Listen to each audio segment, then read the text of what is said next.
এটা কষতে কষতেই এর মধ্যে আমি একটু নুন দিয়েছি, একটু চিনি দিয়েছি, এটা হলুদের গুঁড়ো, ধনে গুঁড়ো, জিরে গুঁড়ো আর কাশ্মীরি লঙ্কার গুঁড়ো।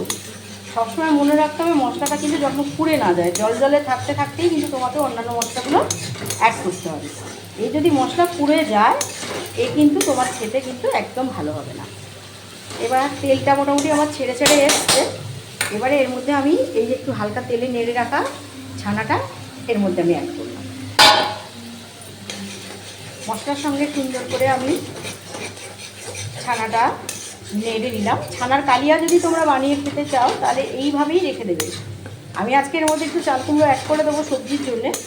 তোমরা যদি রুটি দিয়ে ছানার কালিয়া খেতে চাও তাহলে কিন্তু তোমরা এইভাবে এই মশলাটার সঙ্গে ছানাটাকে কষে নিয়েই কিন্তু তুমি আবার ছানার কালিয়া বানিয়ে ফেলতে পারো। এটা কিন্তু ছানার কালিয়া দুর্দান্ত হয়, রুটি দিয়ে ভালো লাগে।